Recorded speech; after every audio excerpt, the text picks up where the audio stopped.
الحمد لله الذي هدانا لهذا وما كنا لنهتدي لولا أن هدانا الله والصلاة والسلام على أشرف رسل الله وعلى آله وأصحابه الفائزين برضا الله أما بعد أعوذ بالله من الشيطان الرجيم بسم الله الرحمن الرحيم الرجال قوامون على النساء بما فضل الله بعضهم على بعض وبما أنفقوا من أموالهم فالصالحات قانتات حافظات للغيب بما حفظ الله. ബഹുമാന്യരായ സഹോദരങ്ങളെ, സത്യവിശ്വാസികളെ, കാരുണ്യവാനായ പടച്ച തമ്പുരാൻ നമ്മുടെ ജീവിതത്തിൽ വന്നു എല്ലാ തെറ്റുകുറ്റങ്ങളും പുറത്തു മാപ്പാക്കി തിരുമാറാകട്ടെ. ശിഷ്ടജീവിതത്തിൽ അള്ളാഹുവിനെ തഖ്വ ചെയ്ത് ജീവിക്കാനും അവസാനം മുഅ്മിനായി ലോകത്തോട് വിട പറയാനും അള്ളാഹു നമ്മെ അനുഗ്രഹിക്കുമാറാകട്ടെ. നമുക്ക് നമ്മിൽ മൺമറഞ്ഞുപോയ നമ്മുടെ മാതാപിതാക്കൾ, ബന്ധുമിത്രാദികൾ എല്ലാവർക്കും അള്ളാഹു സ്വർഗം നൽകി അനുഗ്രഹിക്കുമാറാകട്ടെ. രോഗികൾക്ക് അള്ളാഹു പരിപൂർണമായ ശിഫ നസീബാക്കുമാറാകട്ടെ. കടം കൊണ്ട് വലയുന്നവർക്ക് അള്ളാഹു കടം വീട്ടാനുള്ള മാർഗങ്ങൾ എളുപ്പമാക്കി കൊടുക്കുമാറാകട്ടെ. ലോകത്ത് പ്രയാസപ്പെടുന്ന ഫലസ്തീനുകളടക്കമുള്ള മുഴുവൻ മനുഷ്യർക്കും അള്ളാഹു ആശ്വാസവും സമാധാനവും സന്തോഷവും നൽകി അനുഗ്രഹിക്കുമാറാകട്ടെ.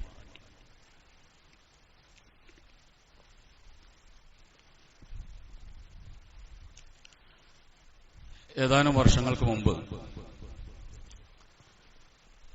കോഴിക്കോട് ചെറൂട്ടി റോഡിലുള്ള MSS ഓഡിറ്റോറിയത്തിൽ വെച്ച് ഒരു പുരുഷ വിമോചന പ്രസ്ഥാനം ഒരു പരിപാടി സംഘടിപ്പിക്കുകയുണ്ടായി. ജനമിത്രം ജനകീയ നീതിവേദി എന്നായിരുന്നു ആ സംഘടനയുടെ പേര്. കാര്യമായ പരസ്യങ്ങളൊന്നുമില്ലാതെ തന്നെ 650ഓളം ആളുകൾ ആ യോഗത്തിന് എത്തിച്ചേർന്നു. ഭാര്യമാരെ പീഡിപ്പിച്ചതിന് കുടുംബ കോടതി ശിക്ഷ വിധിച്ച ആളുകളാണ് ഈ ഒരു പരിപാടി ഇവിടെ സംഘടിപ്പിച്ചത്. അവരുടെ ആവശ്യം പീഡിപ്പിക്കപ്പെടുന്ന ധാരാളം പുരുഷന്മാർ ഈ നാട്ടിലുണ്ട്. നീതി നിഷേധിക്കപ്പെടുന്ന ധാരാളം പുരുഷന്മാർ ഈ നാട്ടിലുണ്ട്.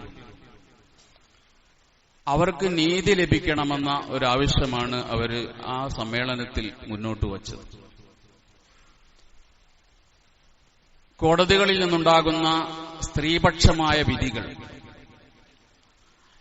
ഏകപക്ഷമായ വിധികൾക്കെതിരെയുമാണ് അവരുടെ ആ സമ്മേളനം. പിന്നീട് അവിടെ കേരള ഹൈക്കോടതിയുടെ മുന്നിൽ ഒരു ധർണയും സംഘടിപ്പിക്കുകയുണ്ടായി. പ്രധാനമായും അന്ന് ആ പരിപാടി സംഘടിപ്പിച്ചത് ഭാര്യമാരെ പീഡിപ്പിച്ചു എന്നതിന്റെ പേരിൽ കുടുംബ കോടതികൾ ശിക്ഷിച്ച, കണ്ണൂർ സെൻട്രൽ ജയിലിലുള്ള ശിക്ഷ അനുഭവിക്കുന്ന കുറെ ആളുകളായിരുന്നു ആ പരിപാടിയുടെ പിന്നിൽ പ്രവർത്തിച്ചത്.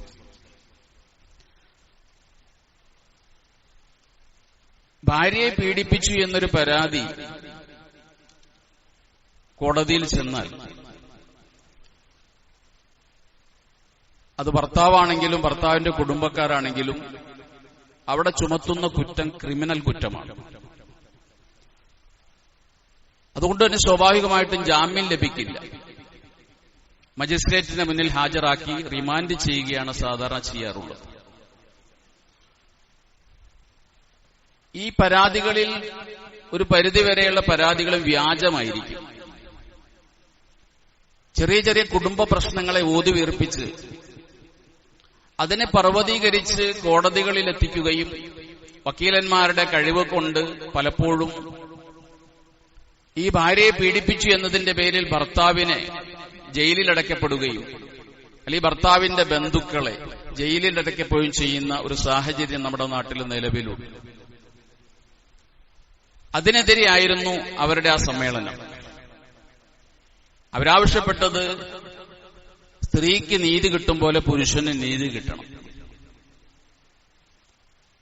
അങ്ങനെ ഒരു സമ്മേളനം സംഘടിപ്പിക്കാനുണ്ടായ ഒരു സാഹചര്യം, കണ്ണൂർ സെൻട്രൽ ജയിലിൽ കാസർഗോഡ് സ്വദേശിയായ ഒരു ബാലകൃഷ്ണൻ ആത്മഹത്യ ചെയ്തു.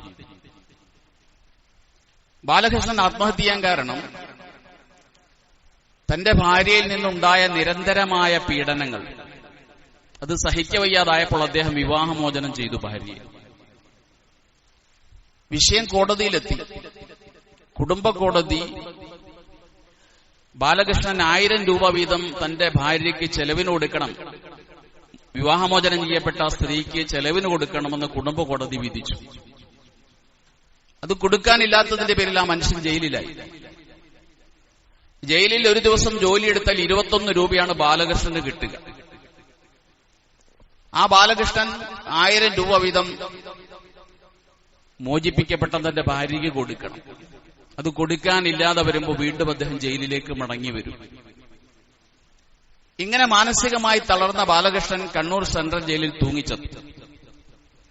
ആ ഒരു സാഹചര്യമാണ് പീഡിപ്പിക്കപ്പെടുന്ന പുരുഷന്മാർക്ക് വേണ്ടി ഒരു സംഘടന വേണം, അവർക്കും നീതി കിട്ടണമെന്നൊരു ചിന്താഗതിയിലേക്ക് കേരളത്തിൽ ഒരു കൂട്ടം ആളുകൾ ഇങ്ങനെ മുന്നിട്ട് വരികയും ഒരു സംഘടന രൂപീകരിക്കപ്പെടുകയൊക്കെ ചെയ്തു. ആരോപിക്കപ്പെടുന്ന പീഡനം ആരോപിക്കപ്പെടുന്ന പുരുഷന് പറയാനുള്ളത് കോടതി കേൾക്കണം.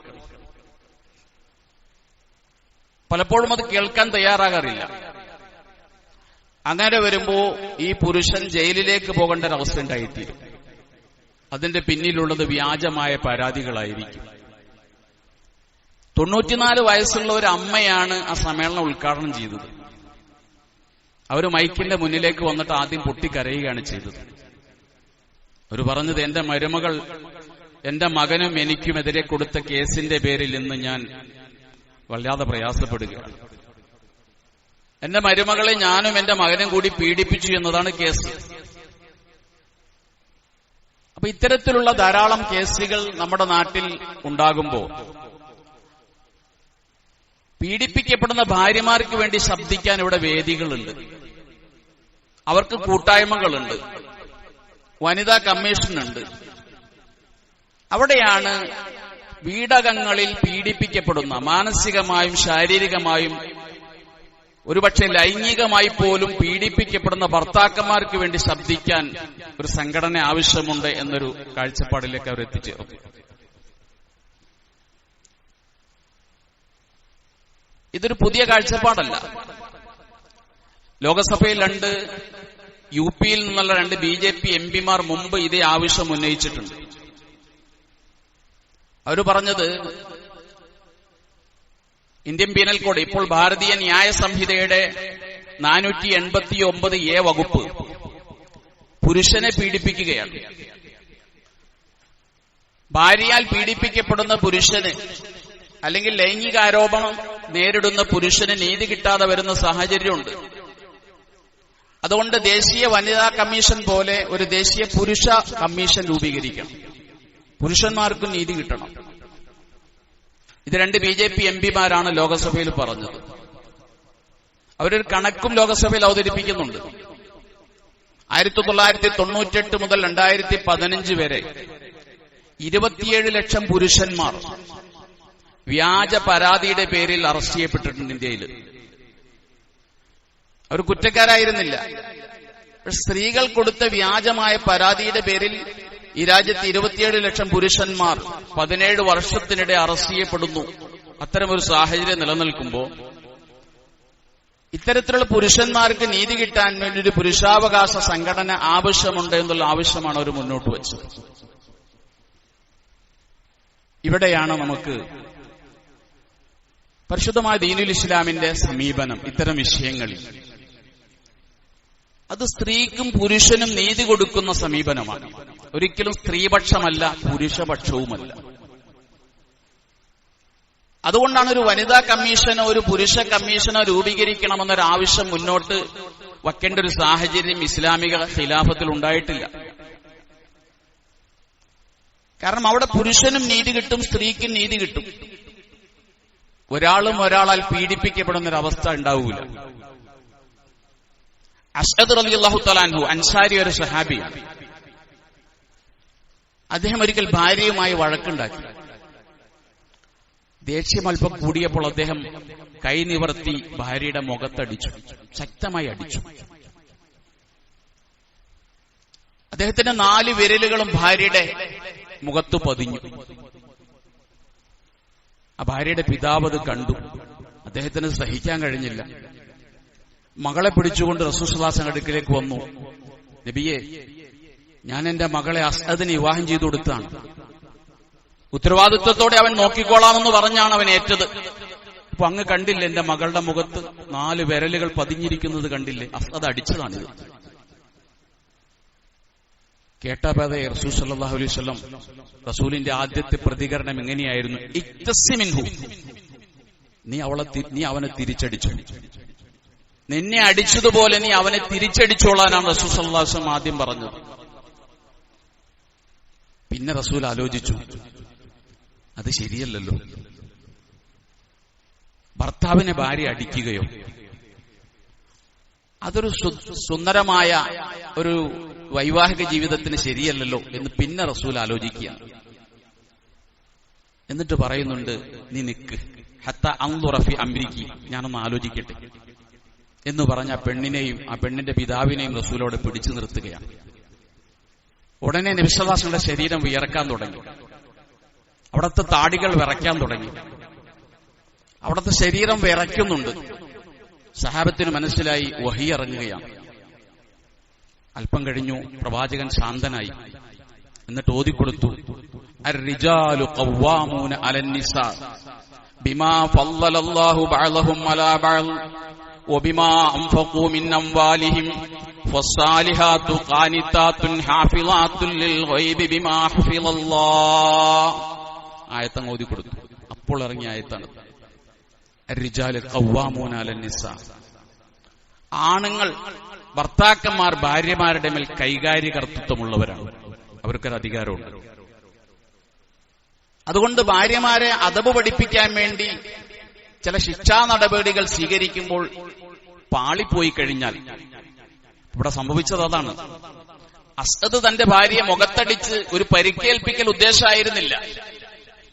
അസ്അദ് റളിയല്ലാഹുവിന്റെ ഉദ്ദേശം ഭാര്യയൊന്ന് മര്യാദ പഠിപ്പിക്കില്ല. പക്ഷെ അത് പാളിപ്പോയി, അതല്പം കൂടിപ്പോയി. അവിടെയാണ് ഖുർആൻ പറഞ്ഞത്, പുരുഷന്മാർക്ക് സ്ത്രീകളുടെ മേൽ കൈകാര്യകർത്തൃത്വമുണ്ട്.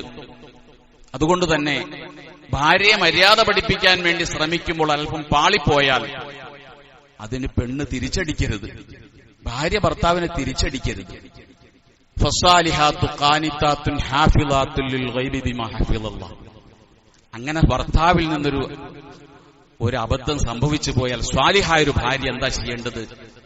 അവൾ ഭർത്താവിന് വഴിപ്പെട്ട് ജീവിക്കുക, തിരിച്ചടിക്കാനല്ല അവൾ ശ്രമിക്കേണ്ടത്. ശുദ്ധ ഖുർആൻ ഇറങ്ങി. പ്രവാചകൻ പറഞ്ഞു, ഞാൻ ഒന്നുദ്ദേശിച്ചു, അള്ളാഹു മറ്റൊന്നുദ്ദേശിച്ചു, ഞാൻ തോറ്റു. എന്റെ അഭിപ്രായമാണ് ഞാൻ ആദ്യം പറഞ്ഞത്, തിരിച്ചടിക്കാമെന്ന്. പക്ഷെ പടച്ചോന്റെ തീരുമാനം അതല്ല. വറാദല്ലാഹു അംറൻ ആഖറ, അള്ളാഹു ഉദ്ദേശിച്ചത് മറ്റൊന്നാണ്. അത് അള്ളാഹു ഇപ്പൊ എനിക്ക് അവതരിപ്പിച്ചു തന്നിരിക്കുകയാണെന്ന് പറഞ്ഞ് അസ്അദ് റളിയല്ലാഹുവിന്റെ ഭാര്യയെയും ബാപ്പയെയും റസൂൽ സ്വല്ലല്ലാഹു അലൈഹി വസല്ലം തിരിച്ചയക്കുന്നുണ്ട്. അവിടെ തിരിച്ചടിക്കാൻ അനുമതി കൊടുത്തിരുന്നെങ്കിൽ, ഭർത്താവ് ഭാര്യയെ അടിക്കുമ്പോ ഭാര്യയ്ക്ക് തിരിച്ചടിക്കാൻ അനുമതി കൊടുത്തിരുന്നെങ്കിൽ ഇന്ന് എന്തായിരിക്കും അവസ്ഥ? ഇന്ന് ഭാര്യയെ അടിച്ചു എന്ന് വരുന്ന കേസിനേക്കാൾ 10 മടങ്ങ് കേസുകളായിരിക്കും ഇവിടെ വരിക. പെണ്ണുങ്ങൾ നന്നായി കൈകാര്യം ചെയ്യും നമ്മളെ. പ്രത്യേകിച്ച് കരാട്ട പഠിക്കുന്ന കാലമാണ്. അവിടെ ഖുർആൻ അവിടെ നിയന്ത്രിക്കുകയാണ്. പെണ്ണിന് തിരിച്ചടിക്കാൻ അനുമതി കൊടുത്തില്ല. അതുകൊണ്ട് നമ്മൾ രക്ഷപ്പെട്ടു. അതുകൊണ്ടാണ് തലാഖും പെണ്ണിനെ ഏൽപ്പിക്കാതിരുന്നത്. തലാഖ് എന്തുകൊണ്ട് ആണുങ്ങളെ ഏൽപ്പിച്ചത്? ആണിനെ ഏൽപ്പിച്ചതുകൊണ്ട് പരമാവധി 3 ചെല്ലു. ഇവിടെ 3 ചെല്ലാൻ പാടില്ല, കുറ്റമാണ്. ഒരു പെണ്ണിനെ തലാഖ് കൊടുത്തിരുന്നെങ്കിൽ ഒരു പെണ്ണ് ഒരു ദിവസം തന്നെ 30 തലാഖും ചെല്ലും. ഒരു പെണ്ണിന്റെ വിവേകം അങ്ങനെയാണ്. അതുകൊണ്ടാണ് അല്ലാഹു സുബ്ഹാനഹു വ തആല തലാഖ് ചെല്ലാനുള്ള അധികാരം, ആ അവകാശം ആണിന്റെ കയ്യിൽ കൊടുത്തു. അത്യപൂർവമായ സാഹചര്യത്തിൽ ഫസ്ഖിലൂടെ തന്റെ ഭർത്താവിനെ വേർപെടുത്താനുള്ള അധികാരവും പെണ്ണിന് കൊടുത്തിട്ടുണ്ട്. പിന്നെ ചില മഹത്തുക്കളായ ആളുകളെ അള്ളാഹു സുബ്ഹാനഹു വ തആല, ചില മഹാന്മാരായ ഭർത്താക്കന്മാരെ ഭാര്യമാരെ കൊണ്ട് അള്ളാഹു തആല പരീക്ഷിക്കും. ആർക്കെങ്കിലും അങ്ങനെ പരീക്ഷണം ഉണ്ടെങ്കിൽ നമ്മൾ നല്ലവരാണെന്ന് മനസ്സിലാക്കിയാൽ മതി. ഉമർ ഇബ്നുൽ ഖത്താബ് റളിയല്ലാഹു അൻഹു ഖലീഫയായിരിക്കുമ്പോൾ അദ്ദേഹത്തിന്റെ സദസ്സിലേക്ക് ഒരാൾ കയറി ചെല്ലുന്നുണ്ട്.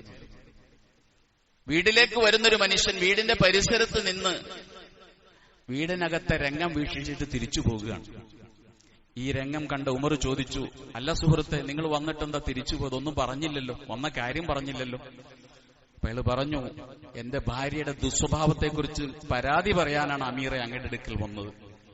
ഞാൻ കേൾക്കുന്നത് അങ്ങയുടെ ഭാര്യ അങ്ങയോട്, എന്റെ ഭാര്യ എന്നോട് എങ്ങനെയാണോ കയർത്ത് സംസാരിക്കുന്നത് അതിനേക്കാൾ പരുഷമായ ഭാഷയിൽ അങ്ങയുടെ ഭാര്യ അങ്ങോട്ട് സംസാരിക്കുകയാണ്.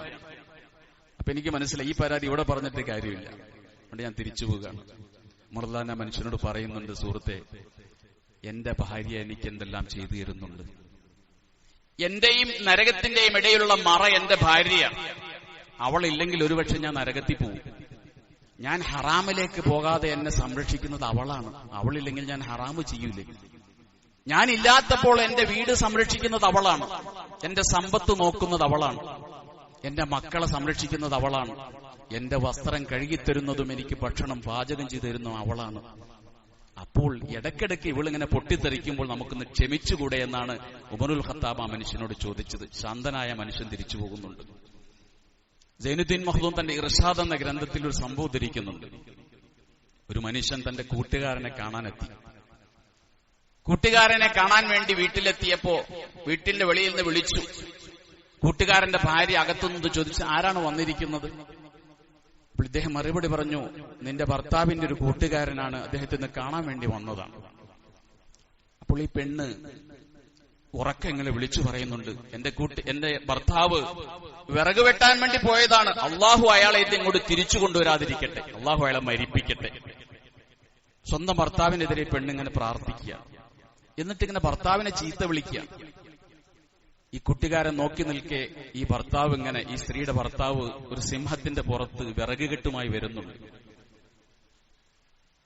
വന്നു, കൂട്ടുകാരനെ കണ്ടു, കയറ്റിയിരുത്തി സ്വീകരിച്ചു, സൽക്കരിച്ചു. അപ്പോഴെല്ലാം ഈ ഭാര്യ ഇങ്ങനെ ഭർത്താവിനെ ചീത്ത വിളിച്ചുകൊണ്ടിരിക്കുകയാണ്.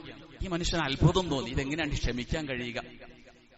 ഇത്ര പരസ്യമായി ഇങ്ങനെ ചീത്ത വിളിച്ചിട്ട് എങ്ങനെയാണ് എന്റെ ഈ സുഹൃത്ത് ക്ഷമിക്കുന്നത്? സൽക്കാരമെല്ലാം കഴിഞ്ഞ മനുഷ്യൻ തിരിച്ചു പോന്നു. പിറ്റേ വർഷവും ഇതുപോലെ തന്റെ സുഹൃത്തിനെ കാണാൻ വേണ്ടി പോയി. അതേ വീടിന്റെ വെളിയിൽ നിന്ന് വിളിച്ചു കൂട്ടുകാരനെ. അപ്പോൾ അകത്തുനിന്ന് ഭാര്യ വിളിച്ചു പറഞ്ഞു, അദ്ദേഹം വിറക് വെട്ടാൻ വേണ്ടി പോയിരിക്കുകയാണ്, നിങ്ങൾ കയറിയിരിക്കും എന്ന് പറഞ്ഞ് ഭർത്താവിന് വേണ്ടി പ്രാർത്ഥിക്കുന്നു, ഭർത്താവിനെ പുകഴ്ത്തി പറയുന്നു. അപ്പോൾ ഇദ്ദേഹത്തിന് അത്ഭുതം തോന്നി. കഴിഞ്ഞ വർഷം വന്നപ്പോൾ ഈ പെണ്ണ് ഭർത്താവിനെതിരെ പ്രാർത്ഥിക്കുന്നു, ചീത്ത വിളിക്കുന്നു. ഇപ്പോൾ ഈ പെണ്ണ് ഭർത്താവിന്റെ മദ്ഹ് പറയുന്നു, അനുകൂലമായി പ്രാർത്ഥിക്കുന്നു. അങ്ങനെ ഇരിക്കെ സുഹൃത്ത് വരുന്നുണ്ട്. അദ്ദേഹം തന്റെ വിറക് കെട്ടുകൾ തലയിൽ ചുമന്നാണ് വരുന്നത്. കഴിഞ്ഞ വർഷം സിംഹത്തിന്റെ പുറത്താ വിറക് കെട്ടുമായി വന്നത്. അന്ന് സിംഹം പോകാൻ നേരത്ത് ഇദ്ദേഹം യാത്ര പറഞ്ഞ്, നീ അള്ളാഹു നിനക്ക് ബറക്കത്ത് ചെയ്യട്ടെ എന്ന് പറഞ്ഞ സിംഹത്തെ പറഞ്ഞു വിട്ടു. അപ്പൊ ഈ കൂട്ടുകാരൻ ചോദിച്ചു, അവരിരുന്ന് സംസാരിച്ചു. ഭക്ഷണമെല്ലാം കഴിഞ്ഞ് കൂട്ടുകാരൻ ചോദിച്ചു, കഴിഞ്ഞ വർഷം കണ്ട ഭാര്യ അല്ലല്ലോ ഈ വർഷം? അപ്പോൾ അദ്ദേഹം പറഞ്ഞു, കഴിഞ്ഞ വർഷത്തെ ഭാര്യ മരിച്ചുപോയി, ഇത് പുതിയൊരു കല്യാണം കഴിച്ചതാണ് ഇപ്പോൾ. എന്നിട്ട് അദ്ദേഹം ചോദിച്ചു, കഴിഞ്ഞ വർഷം നിങ്ങൾ വിറക് കെട്ട് സിംഹത്തിന്റെ പുറത്താണല്ലോ കൊണ്ടുവന്നത്, ഇന്ന് നിങ്ങൾ തലയിൽ ചുമന്നാണല്ലോ കൊണ്ടുവരുന്നത്? അപ്പൊ അദ്ദേഹം പറഞ്ഞു, അതെ, അന്ന് എന്റെ ഭാര്യയുടെ ഈ ഉപദ്രവങ്ങൾ ക്ഷമിച്ചതിന്റെ പേരിൽ അല്ലാഹു തആല എനിക്ക് ജോലിയിൽ ഒരു സൗകര്യം ചെയ്തു തന്നു. ഇന്ന് എന്റെ കുടുംബത്തിൽ സന്തോഷം കിട്ടിയപ്പോ ജോലിയിൽ പടച്ചോൻ പ്രയാസം തന്നു. വിറക് കെട്ട് തലേ ചുമക്കേണ്ടി വന്നു, അന്ന് എനിക്ക് ചുമക്കാൻ സിംഹം ഉണ്ടായിരുന്നു. അപ്പൊ ഭാര്യമാരെ കൊണ്ട് പ്രശ്നങ്ങൾ പ്രയാസങ്ങൾ ഉണ്ടെങ്കിൽ കച്ചവടത്തിൽ ബർക്കത്തുണ്ടാകും, ജോലിയിൽ കുറച്ച് എളുപ്പം കിട്ടുമെന്നൊക്കെയാണ് ഇത് പഠിപ്പിക്കുന്നത്. എബ്രഹാം ലിങ്കൻ അമേരിക്ക കണ്ട പ്രഗത്ഭനായ പ്രസിഡന്റാണ്. അദ്ദേഹം പറയുന്നുണ്ട്, ഞാൻ പ്രസിഡന്റ് ആകുന്നതിന് മുമ്പ് എന്റെ വൈവാഹിക ജീവിതത്തിൽ ഒരുപാട് പ്രയാസം അനുഭവിച്ചിട്ടുണ്ട്. എന്റെ ഭാര്യ എന്നെ പലപ്പോഴും ഉപദ്രവിക്കും, ഉരുളക്കിഴങ്ങ് കൊണ്ട് എറിയുമായിരുന്നു, ചൂലുകണ്ട് എന്നെ അടിക്കുമായിരുന്നു. പലപ്പോഴും ഞാൻ അന്തി ഉറങ്ങിയത് എന്റെ കൂട്ടുകാരുടെ വീട്ടിലാണ്, കാരണം വീട്ടിൽ കിടന്നുറങ്ങാൻ ഈ പെണ്ണ് സമ്മതിക്കൂല. അദ്ദേഹമാണ് പിന്നീട് അമേരിക്ക കണ്ട പ്രഗത്ഭനായ പ്രസിഡന്റായി മാറുന്നത്. അപ്പൊ കുടുംബത്തിൽ ക്ഷമിച്ചാൽ അള്ളാഹു ഇങ്ങനെ പല ഉയർച്ചകളും തരും. അരിസ്റ്റോട്ടിൽ, ലോകം കണ്ട ഗ്രീക്ക് തത്വചിന്തകനാണ് അരിസ്റ്റോട്ടിൽ. അദ്ദേഹം വിവാഹം കഴിച്ചത് ഒരു ഗ്രാമീണ സ്ത്രീയാണ്. ഒരു വിവരമില്ലാത്തൊരു ഗ്രാമീണ സ്ത്രീ. അരിസ്റ്റോട്ടിൽ ഇങ്ങനെ തന്റെ ശിഷ്യന്മാർക്ക് ക്ലാസ് എടുത്തുകൊണ്ടിരിക്കുകയാണ്. വലിയ തത്വചിന്തകളാണ് അരിസ്റ്റോട്ടിൽ പങ്കുവെക്കുന്നത്. ഈ പെണ്ണിന് ഇതൊന്നും തിരിയൂല. ഈ പെണ്ണ് അടുത്ത് വന്നിന്നിട്ട് ഈ ഭർത്താവിനോട് ഓരോ പരാതികൾ പറയും. അരിയില്ല, കറിയില്ല. ഇദ്ദേഹം ഇത് മൈൻഡ് ചെയ്യാതെ വരുമ്പോൾ പെണ്ണിങ്ങനെ ഉറക്കെ ചീത്ത വിളിക്കും ഭർത്താവിനെ, ശിഷ്യഗണങ്ങളുടെ മുന്നിൽ വെച്ച്. അപ്പൊ അരിസ്റ്റോട്ടിൽ പറയുന്ന ഇടിവെട്ടാൻ തുടങ്ങിയിട്ടുണ്ട്, നർമ്മത്തിൽ ഇങ്ങനെ പറയും ഇടിവെട്ടാൻ തുടങ്ങിയിട്ടുണ്ട്. ഇത് കേട്ട് ഭാര്യയ്ക്ക് ദേഷ്യം വന്നു. അവളൊരു കുടത്തിൽ വെള്ളം കൊണ്ടുവന്നിട്ട് അരിസ്റ്റോട്ടിൽ തലയിലേക്ക് ഒഴിച്ചു എന്ന ശിഷ്യന്മാരുടെ മുമ്പിൽ വെച്ചു. അപ്പൊ അരിസ്റ്റോട്ടിൽ പറഞ്ഞു, ഞാൻ പറഞ്ഞില്ലേ ഇടിവെട്ടാൻ തുടങ്ങിയ മഴ പെയ്യും. അപ്പൊ മഴയും പെയ്തിട്ടുണ്ട്. ഇങ്ങനെ വളരെ നർമ്മത്തിലൂടെ അരിസ്റ്റോട്ടിൽ തന്റെ ഭാര്യയുടെ ഈ ദുശ്ചെയ്തികളെ ആസ്വദിച്ചു എന്ന് ചരിത്രം രേഖപ്പെടുത്തുന്നു. അതുകൊണ്ട് പരിശുദ്ധ ഇസ്ലാമിനെ സംബന്ധിച്ചിടത്തോളം ഇത്തരത്തിൽ സ്ത്രീപക്ഷമായൊരു നിലപാടില്ല, അത് പുരുഷപക്ഷമായൊരു നിലപാടുമല്ല ഇസ്ലാമിന്റേത്. ഒരു അൻസാരിയായ ഒരു കുടുംബം ഒരിക്കൽ റസൂൽ സ്വല്ലല്ലാഹു അലൈഹി വസല്ലമയുടെ അടുക്കിലേക്ക് വരുന്നുണ്ട്.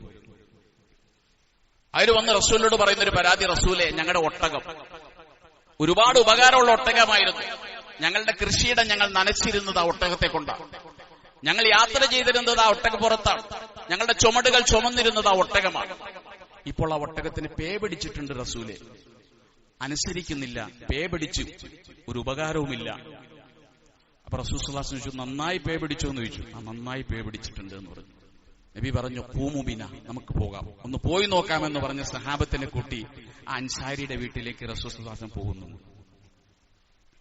അൻസാരിയുടെ വീട്ടിൽ എത്തിയപ്പോൾ അവർ ചൂണ്ടിക്കാണിച്ചു കൊടുത്തു, റസൂലെ, ദൂരെ കിടക്കുന്നുണ്ടല്ലോ, അതാണ് ഒട്ടകം, അതാണ് പേ പിടിച്ച ഒട്ടകം. അപ്പൊ റസൂൽ സ്വല്ലല്ലാഹു അലൈഹി വസല്ലം പറഞ്ഞു, ആ ഒട്ടകത്തോടൊന്ന് വരാൻ പറയും, റസൂലുള്ള വിളിക്കുന്നുണ്ടെന്ന് വരാൻ പറയും. അപ്പൊ അവര് പറഞ്ഞു, ഇല്ല റസൂലെ, ഒരുപാട് ആളുകൾ മെരുക്കി നോക്കി ഒട്ടകമാണ്, അങ്ങ് വിളിക്കുന്നു എന്ന് പറഞ്ഞാലൊന്നും ഒട്ടകം വരൂല. അപ്പൊ നബി പറഞ്ഞു, പോടോ, ഞാൻ വിളിക്കുന്നു എന്ന് പറ, റസൂലുള്ള വിളിക്കുന്നു എന്ന് പറ. ഒരാൾ ചെന്ന് പറഞ്ഞു, ഇന്ന റസൂലുള്ളാഹി യദുഉക, ഒട്ടകമേ, നിന്നെ അള്ളാഹുവിന്റെ റസൂൽ വിളിക്കുന്നുണ്ട് സല്ലല്ലാഹു അലൈഹി വസല്ലം. ഇത് കേൾക്കേണ്ട താമസം ഒട്ടകം എണീറ്റ് വന്നു. ഹബീബായ റസൂലിന്റെ മുന്നിൽ നിന്നിട്ട് രണ്ട് കൈകളും ഇങ്ങനെ വച്ചു, അതിന്റെ തലയും താഴെ വച്ചു. സുജൂദിൽ കിടക്കും പോലെ റസൂൽ സ്വല്ലല്ലാഹു അലൈഹി വസല്ലം മുന്നിൽ ആ ഒട്ടകം കിടന്നു. വിധങ്ങൾ അതിന്റെ തലയിൽ ഇങ്ങനെ തടകിയിട്ട് പറഞ്ഞു, നീ അനുസരണയുള്ളവനാകണം കേട്ടോ, ഈ ഒരു പറഞ്ഞത് അനുസരിക്കണം കേട്ടോ, വേണ്ടാത്തൊന്നും ചെയ്യരുത് കേട്ടോ. ഒട്ടകത്തിന്റെ തലയിൽ ഇങ്ങനെ കൈവച്ച് തടകിയിട്ട് വിശ്വാസം പറഞ്ഞു. ഒട്ടകമൊന്ന് തലയാട്ടി. വീട്ടുകാരോട് പറഞ്ഞു, ആ ഒട്ടകത്തോട് നിങ്ങൾ അക്രമം കാണിക്കരുത്, അതിന് വേണ്ട ഭക്ഷണം കൊടുക്കണം, പരിചരിക്കണമെന്ന് വീട്ടുകാരോടും പറഞ്ഞു. ഈ കാഴ്ച കണ്ട സഹാബാക്കൾ അന്തം വിട്ടുപോയി. അവർ ചോദിച്ചു, റസൂലെ, ഈ ബുദ്ധിയില്ലാത്ത ഒട്ടകം അങ്ങയുടെ മുന്നിൽ സാഷ്ടാംഗം ചെയ്തത് ഞങ്ങൾ കണ്ടു. ഈ ബുദ്ധിയുള്ള ഞങ്ങളല്ലേ അങ്ങയ്ക്ക് വേണ്ടി സുജൂദ് ചെയ്യേണ്ടത്? ഈ ഒട്ടകം സുജൂദ് ചെയ്യുന്നെങ്കിൽ അതിനേക്കാൾ ഈ ബുദ്ധിയുള്ള ഞങ്ങളല്ലേ സുജൂദ് ചെയ്യേണ്ടത്? അവിടെ റസൂൽ സ്വല്ലല്ലാഹു അലൈഹി വസല്ലം പറഞ്ഞൊരു മറുപടിയുണ്ട്. അതേ മറുപടിയാണ് മറ്റൊരു സാഹചര്യത്തിലും പറഞ്ഞത്. ഒരിക്കൽ പ്രവാചകൻ സ്വല്ലല്ലാഹു അലൈഹി വസല്ലം യാത്രാവേളയിൽ മൂത്രിക്കാൻ വേണ്ടി മറ നോക്കിയപ്പോൾ മറ കാണുന്നില്ല. ഒരു സഹാബി വിളിച്ചിട്ട് പറഞ്ഞു, ആ ഈത്തപ്പനയോട് ഇങ്ങോട്ട് വരാൻ പറയും, എനിക്ക് മൂത്രിക്കാൻ ഒരു മറ വേണം. ഈത്തപ്പനെ വിളിച്ചു. ഈത്തപ്പന അതിന്റെ ചുവടടകെ വന്നു. മുത്തുനബിക്ക് വേണ്ടി മറയിട്ട് കൊടുത്തു. അതിനെ മറയാക്കി നബി സല്ലല്ലാഹു അലൈഹി വസല്ലം മൂത്രമൊഴിച്ചു. അപ്പോഴും സഹാബാക്കൾ ചോദിച്ചു, നബിയെ, അങ്ങ് വിളിച്ചപ്പോൾ ആ ബുദ്ധിയില്ലാത്ത ഈത്തപ്പന മരം അങ്ങയുടെ മുന്നിലേക്ക് വന്നെങ്കിൽ ഞങ്ങളല്ലേ അങ്ങയെ അനുസരിക്കാൻ ഏറ്റവും അർഹതപ്പെട്ടവർ? അതുകൊണ്ട് ഞങ്ങൾ അങ്ങയുടെ മുന്നിൽ സുജൂദ് ചെയ്യട്ടെയോ? ഈ രണ്ട് സന്ദർഭത്തിൽ നബി സല്ലല്ലാഹു അലൈഹി വസല്ലം പറഞ്ഞ മറുപടി, ലൗ അമർതു അഹദൻ അൻ യസ്ജുദ ലി അഹദിൻ ലഅമർതുൽ മർഅത അൻ തസ്ജുദ ലി സൗജിഹാ. നിങ്ങൾ റസൂലായ എന്റെ മുന്നിലല്ല സുജൂദ് ചെയ്യേണ്ടത്, പടച്ചതമ്പുരാനല്ലാത്ത ആരുടെ മുന്നിലെങ്കിലും സുജൂദ് ചെയ്യാൻ വേണ്ടി ഞാൻ കൽപ്പിക്കുമായിരുന്നെങ്കിൽ ഒരു പെണ്ണിനോട്, ഭർത്താവിന്റെ മുന്നിൽ സുജൂദ് ചെയ്യാൻ ഒരു പെണ്ണിനോട് കൽപ്പിക്കുമായിരുന്നു. അല്ലാഹു അല്ലാത്ത ആർക്കെങ്കിലും വേണ്ടി സുജൂദ് ചെയ്യേണ്ടി വന്നാൽ സുജൂദ് ഏറ്റവും അർഹതപ്പെട്ടത് ഭർത്താവാണ്. ഒരു പെണ്ണിന്റെ സുജൂദ്, ആ സുജൂദിന് അർഹതപ്പെട്ടത് ഭർത്താവാണെന്ന് റസൂൽ സ്വല്ലല്ലാഹു അലൈഹി വസല്ലം പറയുന്നു. ഇത്രമാത്രം ഒരു കടപ്പാടും ബാധ്യതയും ഒരു പെണ്ണിന് തന്റെ ഭർത്താവിനോടുണ്ടെന്നാണ് പ്രവാചകൻ പഠിപ്പിച്ചത്. ഒരിക്കലൊരു പിതാവ് തന്റെ മകളെയും പിടിച്ചുകൊണ്ട് വരുന്നുണ്ട് റസൂലിന്റെ അടുക്കിലേക്ക്, അൻസാരിയായ ഒരു സഹാബി. ഈ പെൺകുട്ടി വിവാഹത്തിന് സമ്മതിക്കുന്നില്ല, അതാണ് പരാതി. ഇന്നുണ്ടല്ലോ ചില പെൺകുട്ടികൾ, വിവാഹം വേണ്ടെന്നാ പറയാം, എനിക്ക് കല്യാണം വേണ്ട. ഇങ്ങനെ ഒരു പെണ്ണ് റസൂലിന്റെ കാലത്തുള്ള ഒരു അൻസാരിയായ സഹാബിയുടെ മകളാണ്. വാപ്പ പല പ്രാവശ്യം പറഞ്ഞു, മോളെ കല്യാണം കഴിക്കുക, പ്രായമായി. അവള് സമ്മതിക്കൂല, കല്യാണം വേണ്ടെന്നാ പറയാ. നബിയുടെ അടുക്കൽ പരാതി പറയാൻ വേണ്ടി പെൺകുട്ടിയുമായി അൻസാരി കടന്നു വന്നു. എന്താ വിഷയം എന്ന് ചോദിച്ചു. ഇവള് കല്യാണം കഴിക്കാൻ സമ്മതിക്കുന്നില്ല എന്നാണ് പറഞ്ഞത്. അപ്പൊ റസൂല് പറഞ്ഞു, മോളെ കല്യാണം കഴിക്കുക, പ്രായമായല്ലോ, കല്യാണം വേണം. അപ്പൊ ആ പെണ്ണ് പറഞ്ഞു, ഇല്ല റസൂൽ, എനിക്ക് കല്യാണം വേണ്ട. നിർബന്ധിച്ചപ്പോൾ ആ പെണ്ണ് ചോദിച്ചു, മാ ഹക്കുൽ മർഅത്തി യാ റസൂലുള്ളാഹ്, എങ്കിൽ ഒരു കാര്യം ഞാൻ ചോദിക്കട്ടെ, ഒരു പെണ്ണിന് തന്റെ ഭർത്താവിനോടുള്ള കടമ എന്താണ്? റസൂല് ഞെട്ടിപ്പോയി ആ പെണ്ണിന്റെ ചോദ്യം കേട്ടിട്ട്. ഒരു പെൺകുട്ടി ചോദിക്കുകയാണ്, ഒരു ഭർത്താവിനോട് ഒരു ഭാര്യയ്ക്കുള്ള കടമ എന്താണെന്നൊന്ന് പറഞ്ഞു തരിക. ഹബീബായ റസൂൽ സ്വല്ലല്ലാഹു അലൈഹി വസല്ലം പറഞ്ഞു, ഇൻസാല മൻ ഖറാഹു ദമം വ കൈഹൻ, തന്റെ ഭർത്താവിന്റെ മൂക്കിൽ നിന്നും ചീഞ്ഞളിഞ്ഞ രക്തക്കട്ടയും മൂക്കളെയും ഇങ്ങനെ ഒലിച്ചു വരുന്നു എന്ന് വിചാരിക്കുക. അതവന്റെ കാലിന്റെ താഴോട്ട് ഒലിച്ചിറങ്ങുന്നുണ്ട്. ആ പെണ്ണവന്റെ അവളുടെ നാവ് കൊണ്ടത് നക്കിയെടുത്താൽ പോലും മാ അദ്ദത്ത് ഹഖഹു, ഭർത്താവിനോടുള്ള കടപ്പാട് ആ പെണ്ണ് പൂർത്തീകരിച്ചു എന്ന് പറയാൻ കഴിയില്ല. ഇതാ പെണ്ണിനോട് പറഞ്ഞു കൊടുത്തപ്പോൾ ആ പെണ്ണ് പറഞ്ഞു, ലാ അതസവ്വജു അഹദ അബദ, അങ്ങനെയാണെങ്കിൽ എനിക്ക് കല്യാണമേ വേണ്ട, ഞാൻ കല്യാണം കഴിക്കുന്ന പ്രശ്നമേ ഇല്ല. ഇത്രയും കടപ്പാട് ഒരു ഭർത്താവിനോടുണ്ടെങ്കിൽ അതൊന്നും നിർവഹിക്കാൻ എന്നെ കൊണ്ടാവൂല. ലാ അതസവ്വജു അബദ, ഞാൻ എന്റെ ജീവിതത്തിൽ വിവാഹമേ തീരുമാനിച്ചിട്ടില്ല. പെൺകുട്ടിയുടെ പിതാവിനോട് നബി സല്ലല്ലാഹു അലൈഹി വസല്ലം പറഞ്ഞു, അവളെ കല്യാണം കഴിക്കണ്ട, അവൾക്ക് കല്യാണം വേണ്ട, ഭർത്താവിനോടുള്ള ബാധ്യത നിറവേറ്റാൻ അവൾക്ക് കഴിയില്ല എന്ന് അവൾ തുറന്നു പറഞ്ഞ സ്ഥിതിക്ക് അവളെ സംബന്ധിച്ചിടത്തോളം കല്യാണം ആവശ്യമില്ല. ഒരിക്കൽ റസൂലുള്ളാഹി ഒരു പെണ്ണിനോട് ചോദിക്കൊണ്ട്, കൈഫ അന്തി, പെണ്ണെ നീ എന്താ വിചാരിച്ചത്? ഹുവ ജന്നതുകി വ നാറുകി, നിന്റെ സ്വർഗവും നിന്റെ നരകവും നിന്റെ ഭർത്താവാണ്. നിനക്ക് സ്വർഗം വേണമോ എന്ന് തീരുമാനിക്കേണ്ടത് നിന്റെ ഭർത്താവ്, നരകം വേണമോ എന്ന് തീരുമാനിക്കേണ്ടത് നിന്റെ ഭർത്താവാണ്. നിന്റെ ഭർത്താവിനെ തൃപ്തിപ്പെടുത്തിയാലാണ് നിനക്ക് സ്വർഗം കിട്ടുക, ഭർത്താവ് അതൃപ്തിയാകുമ്പോഴാണ് നിനക്ക് നരകം കിട്ടുക. ഒരിക്കൽ പറഞ്ഞില്ലേ, യക്ഫുർനൽ അശീർ, സ്ത്രീകളാണ് കൂടുതലും നരകത്തിൽ പോകുന്നത്. ഒരു പെണ്ണ് ചോദിച്ചു, എന്താ റസൂല് ഞങ്ങൾ കൂടുതൽ നരകത്തിൽ പോകാൻ കാരണം? റസൂല് പറഞ്ഞ കാരണം, യക്ഫുർനൽ അശീർ, നിങ്ങൾ ഭർത്താവിനോടും ഭർത്താവിന്റെ കുടുംബക്കാരോടും നന്ദി കാണിക്കാത്തവരാണ്. ഭർത്താവ് എത്ര ഉപകാരങ്ങൾ ചെയ്താലും, ഭർത്തൃ വീട്ടുകാർ എത്ര സ്നേഹിച്ചാലും ഈ മരുമകൾ പറയും, ഈ ഭർത്താവ് ഇന്നേ വരെ ഒരു നന്മയും എനിക്ക് ചെയ്തിട്ടില്ല, ഈ ഭർത്താവിന്റെ വീട്ടുകാരിൽ ഒരു ഉപകാരം എനിക്ക് കിട്ടിയിട്ടില്ല എന്ന് പെണ്ണ് തുറന്നു പറയും. അതുകൊണ്ടാണ് സ്ത്രീകൾ അധികമായി നരകത്തിൽ പോകുന്നത്. റസൂൽ സല്ലല്ലാഹു അലൈഹി വസല്ലം നിലപാട് സ്ത്രീയോടും പുരുഷനോടും ഇതായിരുന്നു. സ്ത്രീയോട് പറയേണ്ടത് സ്ത്രീയോട് പറയും, പുരുഷനോട് പറയേണ്ടത് പുരുഷനോട് പറയും. രണ്ടുപേരുടെ കടമകളെ കുറിച്ച് ഓർമ്മപ്പെടുത്തും. ഇണയും തുണയും എന്നാണ് റസൂല് ഭാര്യ ഭർത്താക്കന്മാരെ വിശേഷിപ്പിച്ചത്. ഭാര്യ ഭർത്താവ് എന്ന പ്രയോഗം ദീനിലില്ല. ഭാര്യ എന്നാൽ ഭരിക്കപ്പെടേണ്ടവളെന്നും ഭർത്താവ് എന്നാൽ ഭരിക്കേണ്ടവനെന്നുമാണ് അർത്ഥം. അത് ബ്രാഹ്മണ ഭാഷയാണ്. ആ ബ്രാഹ്മണ ഭാഷ ഇസ്ലാമിന് അന്യമാണത്. സ്ത്രീ എന്നും ആരുടെയും അടിമയായിരിക്കണമെന്നൊരു തീരുമാനം ഇസ്ലാമിനില്ല. ക്രൈസ്തവ മതത്തിലും അങ്ങനെയല്ലേ? സെന്റ് പോള് വിശുദ്ധ പൗലോസ് എഴുതിയ ലേഖനത്തിൽ പറയുന്നത്, ഒരു പെണ്ണ് വിവാഹിതയായി കഴിഞ്ഞാൽ അവളുടെ നെറ്റിയിൽ ഇങ്ങനെ ഭർത്താവിന് അടിമപ്പെട്ട് കഴിയേണ്ടവൾ, ഭർത്താവിന് കീഴ്പ്പെട്ട് കഴിയേണ്ടവൾ എന്ന് നെറ്റിയിൽ കുറിച്ചിടണമെന്ന് പഠിപ്പിച്ചു. ഇസ്ലാം പഠിപ്പിച്ചത് അങ്ങനെയല്ല. സൗജ് എന്നാണ് ഇസ്ലാം ഭാര്യ ഭർത്താക്കന്മാരെ വിശേഷിപ്പിച്ചത്. ഇണയും തുണയുമാണ്. ആരാണ് ഇണ, ആരാണ് തുണ അറിയില്ല. ഭാര്യ ഇണയാണെങ്കിൽ ഭർത്താവ് തുണയാണ്, ഭർത്താവ് ഇണയാണെങ്കിൽ ഭാര്യ തുണയാണ്. ഇതാണ് ഇസ്ലാമിന്റെ കാഴ്ചപ്പാട്. അതുകൊണ്ടാണ് വിവാഹത്തിന്റെ സദസ്സിലിരിക്കുമ്പോ സവ്വജുത്തുക അങ്കഹത്തുക എന്ന രണ്ട് വാക്ക് പറയുന്നുണ്ട്. ഈ രണ്ടാലൊരു വാക്ക് പറഞ്ഞില്ലെങ്കിൽ നിക്കാഹ് ശരിയാവൂല. ഞാൻ എന്റെ മകളെ നിനക്ക് ഭാര്യയാക്കി തന്നു എന്ന് പറഞ്ഞാൽ നിക്കാഹ് ശരിയാവൂല. ഭാര്യയാക്കി എന്ന് പറഞ്ഞാൽ നിക്കാഹ് ശരിയാവൂല. മലയാളത്തില് അവിടെ ഇണ എന്നോ തുണയെന്നാണ് പറയേണ്ടത്. ഇണയും തുണയുമാണ് ഭാര്യയും ഭർത്താവും. ഇത്ര കൃത്യമായിട്ട് പരിശുദ്ധ ഇസ്ലാം ആ ഒരു ബന്ധത്തെ, ഊഷ്മളമായ ഒരു ബന്ധത്തെ പരിശുദ്ധ ഇസ്ലാം കാണുന്നുണ്ട്. അതാണ് ഒരു ഊഷ്മളമായ ബന്ധം എന്ന് പറയുന്നത്. അതുകൊണ്ട് ഭാര്യമാരെന്ത് ചെയ്യണം, ഭർത്താക്കന്മാരെന്ത് ചെയ്യണം, അത് കൃത്യമായി പ്രവാചകൻ രണ്ടു കൂട്ടരെ പഠിപ്പിക്കുന്നുണ്ട്. സഫ്വാൻ ഇബ്നു മുഅത്തർ എന്ന് പറയുന്ന ഒരു സ്വഹാബി, അദ്ദേഹം സദസ്സിലിരിക്കുമ്പോഴാണ് അദ്ദേഹത്തിന്റെ ഭാര്യ അദ്ദേഹത്തെക്കുറിച്ച് പരാതി പറയാൻ വേണ്ടി വരുന്നത് പ്രവാചകന്റെ സദസ്സിലേക്ക്. അവൾ വന്നിട്ട് പറഞ്ഞു, നബിയെ, എന്റെ ഭർത്താവ് സഫ്വാനെ കുറിച്ച് 3 പരാതി പറയാനുണ്ട്. പ്രവാചകൻ ചോദിച്ചു, എന്താണ് അദ്ദേഹത്തെ കുറിച്ച് പറയാനുള്ള പരാതി? 1, അദ്ദേഹം എന്നെ നിസ്കരിക്കാൻ അനുവദിക്കില്ല. 2, അദ്ദേഹം എന്നെ നോമ്പ് പിടിക്കാൻ അനുവദിക്കില്ല. 3, അദ്ദേഹം സുബഹി നമസ്കരിക്കുന്നത് താമസിച്ചാണ്. പ്രവാചകൻ സദസ്സിലുള്ള സഫ്വാനോട് ചോദിച്ചു, സഫ്വാൻ, നിന്റെ ഭാര്യയാണ് നിന്നെക്കുറിച്ച് ഈ 3 പരാതികൾ പറഞ്ഞിരിക്കുന്നു, നിനക്ക് എന്തുണ്ട് പറയാൻ? സഫ്വാൻ റളിയല്ലാഹു അൻഹു പറഞ്ഞു, നബിയെ, ഞാൻ അവളെ നമസ്കരിക്കാൻ അനുവദിക്കുന്നില്ല എന്ന് പറഞ്ഞല്ലോ. ഏത് നിസ്കാരാണെന്ന് അറിയോ? അവൾ ഓരോ റക്അത്തിലും 2 സൂറത്ത് ഓതും. ഞാൻ പറഞ്ഞു പറ്റൂല, ഒരു സൂറത്ത് ഓതിയാ മതി. റസൂൽ സഫ്വാന്റെ ഭാര്യയോട് പറഞ്ഞു, മോളെ, നിന്റെ ഭർത്താവ് അങ്ങനെ പറയുന്നെങ്കിൽ അതനുസരിച്ചാ മതി. നിസ്കാരം പടച്ചതിന് വേണ്ടിയുള്ള ഇബാദത്ത. അവിടെ പോലും ഭർത്താവിന്റെ നിയന്ത്രണമുണ്ട്. ഭർത്താവ് നിയന്ത്രിക്കുമ്പോൾ അത് അംഗീകരിക്കാനാണ് റസൂൽ പറയുന്നത്. ഒരു സൂറത്ത് ഓതിയാ മതിയല്ലോ. ഭർത്താവിന് ഇഷ്ടം അല്ലെങ്കിൽ 2 സൂറത്ത് ഓതണ്ട. അവിടെ സ്ത്രീപക്ഷ നിലപാടല്ല, പുരുഷപക്ഷ നിലപാടുമല്ല, നീതിയുടെ നിലപാടാണ്. പിന്നെ ഞാൻ നോമ്പ് പിടിക്കാൻ അനുവദിക്കില്ല എന്ന് പറഞ്ഞല്ലോ. എന്ത് നോമ്പെന്നറിയോ? ഇവൾക്ക് എല്ലാ ദിവസവും നോമ്പ. ഒരു ഫർദ് നോമ്പിനും ഞാൻ തടസ്സം നിൽക്കാറില്ല. എല്ലാ ദിവസവും ഇങ്ങനെ നോമ്പ് പിടിച്ച് ഞാൻ എന്ത് ചെയ്യും? അവിടെ സഫ്വാന്റെ ഭാര്യയോട് റസൂൽ പറഞ്ഞു, മോളെ അത് വേണ്ട, ഫർദ് നോമ്പൊക്കെ നീ പിടിച്ചോ. സുന്നത്ത് നോമ്പ് പിടിക്കണമെങ്കിൽ ഭർത്താവിന്റെ അനുവാദം ഉണ്ടെങ്കിൽ പിടിച്ചാൽ മതി.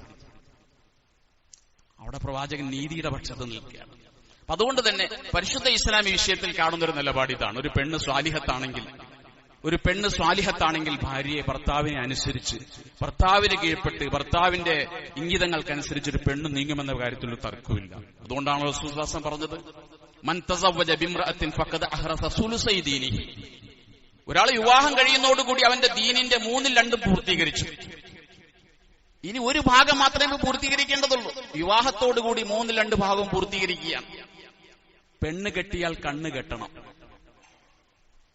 കല്യാണം കഴിച്ചിട്ടും ഇങ്ങനെ വായില് നോക്കാൻ വേണ്ടി പോവുകയാണെങ്കിൽ അതിന്റെ അർത്ഥം ആ പെണ്ണ് സ്വാലിഹത്തായിട്ടില്ല എന്നും കൂടി മനസ്സിലാക്കണം. ഒരു പെണ്ണ് സ്വാലിഹത്താണെങ്കിൽ ഒരിക്കലും ഭർത്താവ് വേലിയിടാൻ പോവില്ല. ആ ഭർത്താവിനെ തന്നിൽ ഒതുക്കി നിർത്താൻ കഴിയണം. വൈകാരികമായ ചിന്തകൾ സ്വാഭാവികമാണ്. അതിന് നബിസ്വലാസങ്ങൾ തന്നെ ഏറ്റവും വലിയ മാതൃകയല്ലേ. നബിതങ്ങൾ ചിലപ്പോൾ പച്ച മനുഷ്യനായി മാറിയ സന്ദർഭമുണ്ട്. ഒരിക്കൽ റസൂൽ സ്വല്ലല്ലാഹു അലൈഹി വസല്ലം ഇങ്ങനെ വഴിയിലൂടെ നടക്കുമ്പോൾ ഒരു പെണ്ണിനെ കാണുന്നുണ്ട്. കണ്ടുപോയതാണ്. പെണ്ണിനെ നോക്കലാണ് തെറ്റ്, കാണലല്ല തെറ്റ്. കണ്ടുപോകും. പക്ഷെ ഒന്ന് കണ്ടാൽ ഫഇന്നലക്കൽ ലൂല വലൈസത ലക്കൽ ഉഖ്റ, പെണ്ണാണെന്ന് മനസ്സിലായി പിന്നെ നോക്കരുത്. രണ്ടാമത്തെ നോട്ടമാണ് തെറ്റ്. ആദ്യം നോക്കിപ്പോകും. നബിയുടെ ദൃഷ്ടിയിലും ഒരു പെണ്ണ് പെട്ടു. പ്രവാചകന്റെ മനസ്സിൽ പതിഞ്ഞു. ഉടനെ റസൂൽ സ്വല്ലല്ലാഹു അലൈഹി വസല്ലം തന്റെ ഭാര്യയുടെ ദിക്കിലേക്ക് ചെന്നു. സൗദ റളിയല്ലാഹു അൻഹ. ആയിഷ ബീവിയുടെ മുമ്പോ ആയിഷ ബീവിയുടെ ശേഷമോ നബി വിവാഹം കഴിച്ച പെണ്ണാണ് സൗദ റളിയല്ലാഹു അൻഹ. പ്രായം കൂടിയ സ്ത്രീയാണ്. അവരുടെ ദിവസം പോലും അവർ ആയിഷയ്ക്ക് കൊടുത്തിരിക്കുകയാണ്. അവരുടെ അടുക്കൽ നബി ചെല്ലേണ്ടതില്ല. അങ്ങനത്തെ സൗദ ബീവിയുടെ അടുക്കലേക്ക് നബി ചെന്നു. റൂമിൽ നിന്ന് ഇറങ്ങി വന്നിട്ട് റസൂൽ സ്വല്ലല്ലാഹു അലൈഹി വസല്ലം പറഞ്ഞൊരു വാക്കുണ്ട്. നിങ്ങളിൽ ആർക്കെങ്കിലും ഒരു പെണ്ണിനെ കാണുമ്പോൾ മനസ്സിളകുന്നുണ്ടെങ്കിൽ നിങ്ങൾ നിങ്ങളുടെ ഭാര്യയുടെ അടുക്കലേക്ക് ചെല്ലട്ടെ. ഫഇന്ന ഇൻദഹ മാ ഇൻദഹ. നിങ്ങൾ കണ്ട ആ പെണ്ണിന് എന്തെല്ലാം ഉണ്ടോ അതൊക്കെ നിങ്ങളുടെ ഭാര്യയ്ക്കുണ്ട്. അങ്ങ് ചെന്നാ മതി. അല്ലാഹു തആല കൊടുത്തിരിക്കുന്ന അവളുടെ മൂക്കോ കണ്ണ് കാലൊന്നും അല്ലല്ലോ. അവസാനമായി ഒരു പുരുഷൻ ആഗ്രഹിക്കുന്ന ഒരു അവയവമുണ്ട്. ആ അവയവം അല്ലാഹു തആല എല്ലാ പെണ്ണുങ്ങൾക്കും ഒരുപോലെ കൊടുത്തിരിക്കുന്നത്. ഇതൊരു മനഃശാസ്ത്ര വിശകലനത്തിന് വിധേയമാക്കേണ്ട ഒരു വാക്കാണ് വിശ്വാസം പറഞ്ഞത്. അതുപോലെ റസൂൽ ഒളിച്ചു വച്ചില്ല. പറയേണ്ടത് പച്ചയായി പറഞ്ഞു. ഒരു കപടമായ ഒരു രീതിയും റസൂലിന് അവിടെ ഇല്ല. കപട സദാചാര ബോധമില്ല. ഇന്ന് കത്തോലിക്ക സഭ അനുഭവിക്കുന്ന ദുരന്തം എന്താ? 11-ാം നൂറ്റാണ്ടിൽ അവര് പുരോഹിതന്മാർക്ക് ബ്രഹ്മചര്യം തീരുമാനിച്ചു. അച്ഛന്മാര് കല്യാണം കഴിക്കാൻ പാടില്ല എന്ന് തീരുമാനിച്ചു. അതിന്റെ പേരിൽ കത്തോലിക്ക സഭ തന്നെ നെടുകെ പിളർന്നു. ഇന്നും പ്രൊട്ടസ്റ്റന്റ് വിഭാഗങ്ങളിലും കിഴക്കൻ കത്തോലിക്ക വിഭാഗങ്ങളിലും ആ പ്രശ്നമില്ല. അവർ വിവാഹം അനുവദിക്കുന്നുണ്ട് പുരോഹിതന്മാർക്ക്. 2010 വരെ അമേരിക്കയിൽ മാത്രം $200 കോടി ബാലികമാരെയും ബാലന്മാരെയും പുരോഹിതന്മാരെ പീഡിപ്പിച്ചതിന് നഷ്ടപരിഹാരം കൊടുത്തത് അമേരിക്കയിൽ മാത്രം. എന്താ കാരണം? വിവാഹം നിഷിദ്ധമാക്കി പുരോഹിതന്മാർക്ക്. അതൊരു പ്രകൃതി നിയമമാണ്. വിവാഹം വേണം. ഇത് മനുഷ്യന്റെ ആവശ്യമാണ്, ആഗ്രഹമാണ്. മനഃശാസ്ത്രം തന്നെ പറയുന്നുണ്ടല്ലോ. എം പി മണിയെ പോലുള്ള മനഃശാസ്ത്ര വിദഗ്ധർ പറയുന്നത് ഒരു പുരുഷൻ ഒരു സ്ത്രീ ഒരു വർഷത്തിൽ 100 പ്രാവശ്യമെങ്കിലും ലൈംഗിക ബന്ധം പുലർത്തണമെന്നാണ്. അത് ആരോഗ്യത്തിന് നല്ലതാണ്, ദീർഘായുസ്സിന് കാരണമാണെന്നൊക്കെ മനഃശാസ്ത്രം പറയുന്നുണ്ട്. ഇത് തന്നെയാണ് മുത്തുനബി സ്വല്ലല്ലാഹു അലൈഹി വസല്ലം പഠിപ്പിച്ചത്. ഹുബ്ബിബ ഇലയ്യ മിൻ ദുനിയാകും സലാസ്. നിങ്ങളുടെ ദുനിയാവിൽ നിന്ന് 3 കാര്യത്തോട് എനിക്ക് ഇഷ്ടമുള്ളൂ എന്ന് റസൂലുള്ളാഹി സ്വല്ലല്ലാഹു അലൈഹി വസല്ലം. എനിക്ക് ഭക്ഷണത്തോട് ഇഷ്ടമില്ല, എനിക്ക് 3 കാര്യത്തോട് ഇഷ്ടമുണ്ട്. ഒന്ന് അന്നിസാഉ വത്തീബു വഖുറത്തു ഐനി ഫിസ്സലാ. എനിക്ക് സുഗന്ധത്തോട് ഇഷ്ടമുണ്ട്, എനിക്ക് സ്ത്രീകളോട് ഭാര്യമാരോട് ഇഷ്ടമുണ്ട്, എനിക്ക് നമസ്കാരത്തിലുണ്ടാകുന്ന കൺകുളിറും എനിക്ക് ഇഷ്ടമുണ്ട്.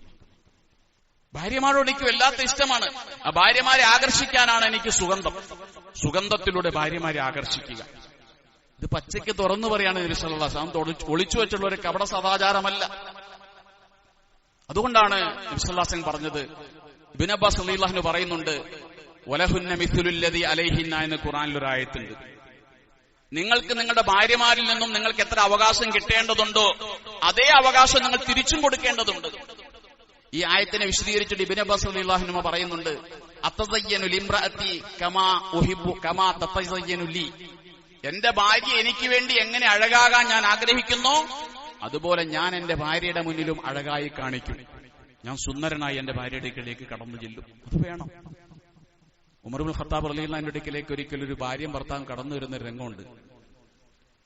ഉമറിന്റെ സദസ്സിലേക്ക് കടന്നു ചെന്നിട്ട് ഈ പെണ്ണ് പറയുന്നുണ്ട്, ഉമറെ, അമീറുൽ മുഅ്മിനീൻ, ഇതെന്റെ ഭർത്താവാണ്, ദയവ് ചെയ്ത് ഇയാളിൽ നിന്ന് എന്നെ ഒഴിവാക്കി തരണം, എനിക്കൊന്ന് വിവാഹമോചനം നേടിത്തരണം, എനിക്ക് ഇയാളെ വേണ്ട.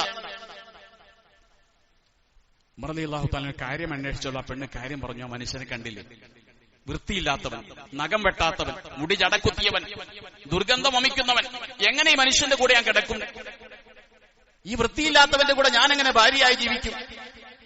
ഉമർ ഖത്താബ് റളിയല്ലാഹു അൻഹു മനുഷ്യനോട് പറഞ്ഞു, നീ പോയി നഖം വെട്ടി മുടിയെല്ലാം ചീകി കുളിച്ച് വൃത്തിയായിട്ട് വരാൻ വേണ്ടി പറഞ്ഞു. ആ മനുഷ്യൻ വൃത്തിയായി വന്ന സന്ദർഭം ഭാര്യയുടെ അടുക്കിലേക്ക് വിട്ടു. ഭാര്യ തിരിച്ചറിഞ്ഞില്ല, ഇതെന്റെ ഭർത്താവാണെന്ന് തിരിച്ചറിഞ്ഞില്ല ആദ്യം. പിന്നീട് അവൾ തിരിച്ചറിഞ്ഞ സന്ദർഭത്തിൽ തന്റെ ഭർത്താവിനെ ആലിംഗനം ചെയ്ത് ചുംബനം കൊടുക്കുന്ന രംഗമുണ്ട്. അപ്പൊ ഉമർ റളിയല്ലാഹു അൻഹു പറഞ്ഞു, വല്ലാഹി, പടച്ചവനാണ് സത്യം, നിങ്ങൾ നിങ്ങളുടെ ഭാര്യമാര് സുന്ദരിമാരായി കാണാൻ ആഗ്രഹിക്കുന്നത് പോലെ നിങ്ങളും സുന്ദരന്മാരായി അവരുടെ അടുക്കിലേക്ക് ചെല്ലണമെന്ന് അവർ ആഗ്രഹിക്കുന്നുണ്ട്. അതുകൊണ്ട് നിങ്ങൾ സുഗന്ധം ഉപയോഗിക്കണം, വൃത്തിയായി നടക്കണം, മുടി ചീകണം, നല്ല വസ്ത്രങ്ങൾ ധരിക്കണം.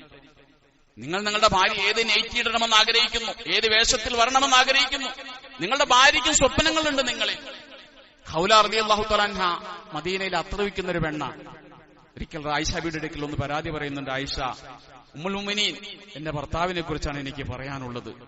രാത്രിയായി കഴിഞ്ഞാൽ ഞാൻ ആ മനുഷ്യന്റെ പുതപ്പിന്റെ ഉള്ളിലേക്കൊന്ന് ഊർന്നു കയറും. എനിക്ക് ചില ആഗ്രഹങ്ങളുണ്ട്. ആ മനുഷ്യനൊന്ന് തൃപ്തിപ്പെടുത്തണം, പടച്ചോന്റെ കൂലി മേടിക്കണം. പക്ഷെ ആ മനുഷ്യൻ തിരിഞ്ഞു കിടക്കും. ആയിഷ റളിയല്ലാഹു അൻഹ പറഞ്ഞു, ഇരിക്ക് ഖൗല, നീ ഇരിക്ക്, ഇപ്പോൾ നബി വരും, നമുക്ക് പരാതി പറയാം. റസൂൽ സ്വല്ലല്ലാഹു അലൈഹി വസല്ലം വന്നപ്പോൾ ഖൗലയുടെ പരാതി പറഞ്ഞു. ഖൗലയോട് നബി സ്വല്ലല്ലാഹു അലൈഹി വസല്ലം പറഞ്ഞു, ഖൗല, തീർച്ചയായിട്ടും നിനക്ക് നിന്റെ ഭർത്താവിന് ലഭിക്കേണ്ട കടപ്പാടുകളുണ്ട്. പക്ഷേ എന്നാൽ പോലും നീ ആ ഭർത്താവിനോടുള്ള കടമകൾ പൂർത്തീകരിച്ച് ജീവിക്കണം. ഖൗല ചോദിച്ചു, നബിയെ, ഞാൻ എല്ലാം ചെയ്യാം, എനിക്കെന്ത് കൂലി കിട്ടും? ഞാൻ ഈ ഭർത്താവിനെ എങ്ങനെ സേവിച്ചാൽ എനിക്ക് എന്ത് കിട്ടും റസൂലേ? വിശ്വാസം പറഞ്ഞു, ഒരു പെണ്ണ് തന്റെ ഭർത്താവിന് വേണ്ടി ചെയ്യുന്ന സേവനങ്ങളെല്ലാം അവളുടെ നന്മകൾ ഉയർത്തപ്പെടാൻ കാരണമാണ്, തിന്മകൾ മായ്ക്കപ്പെടാൻ കാരണമാണ്. എന്നിട്ട് ഇത് വിശദമായി പറയുന്നുണ്ട്. ഒരു പെണ്ണ് ഗർഭിണിയായി കഴിഞ്ഞാൽ എല്ലാ ദിവസവും നിന്ന് നമസ്കരിച്ച കൂലി, നോമ്പ് പിടിച്ച കൂലി, ജിഹാദിന്റെ കൂലി, അവൾ തന്റെ കുഞ്ഞിന് മുലയൂട്ടുന്ന സന്ദർഭം, മുലയൂട്ടി കഴിയുമ്പോൾ മുലയൂട്ടുന്നതിന് ഓരോ അടിമകളെ മോചിപ്പിച്ച കൂലി, മുലയൂട്ടിക്കഴിഞ്ഞാൽ ഒരു മലക്ക് വിളിച്ചു പറയും, പെണ്ണെ, ഇതുവരെയുള്ള നിന്റെ കടപ്പാടുകൾ നീ ഭർത്താവിനോട് പൂർത്തീകരിച്ചിട്ടുണ്ട്, ഇനിയും നിന്റെ കടപ്പാടുകൾ നീ മറക്കരുത് എന്ന് ഒരു പെണ്ണിനോട് വിളിച്ചു പറയും. ആയിഷ റളിയല്ലാഹു അൻഹ നർമ്മത്തിൽ ചോദിച്ചു, റസൂലേ, ഇങ്ങനെയാണെങ്കിൽ പെണ്ണുങ്ങൾക്കാണല്ലോ കൂലി കൂടുതൽ കിട്ടുക, ആണുങ്ങൾക്കല്ലല്ലോ? ഇങ്ങനെയാണെങ്കിൽ കൂലി പെണ്ണുങ്ങൾക്കല്ലേ? വിശ്വാസം ആ നർമ്മത്തിൽ പങ്കുചേർന്നുകൊണ്ട് പറഞ്ഞു, അതെ. അപ്പൊ ഇങ്ങനെ കൂലി മേടിക്കാൻ കഴിയുന്ന ഒരു രംഗം കൂടിയാണ് കുടുംബജീവിതമെന്ന്, വൈവാഹിക ജീവിതമെന്ന് കൂടി റസൂൽ സ്വല്ലല്ലാഹു അലൈഹി വസല്ലം പഠിപ്പിക്കുകയാണ്. അതിന് ഒരുപാട് മാതൃകകൾ പ്രവാചകന്റെ ജീവിതത്തിൽ നമുക്ക് കാണാനും കഴിയും. അല്ലാഹു സുബ്ഹാനഹു വ തആല സന്തുഷ്ടമായ ദാമ്പത്യ ജീവിതവും സംതൃപ്തമായ ലൈംഗിക ജീവിതവും ഒക്കെ നമുക്ക് നൽകി അനുഗ്രഹിക്കുമാറാകട്ടെ. എവിടെയെല്ലാം പ്രശ്നങ്ങളുണ്ടോ പടച്ചാമ്പുരാൻ അതിനെ പരിഹരിക്കാനുള്ള മാർഗങ്ങൾ എളുപ്പമാക്കി കൊടുക്കുമാറാകട്ടെ. വാഹിർ ദഅവതി അൽഹംദുലില്ലാഹി റബ്ബിൽ ആലമീൻ.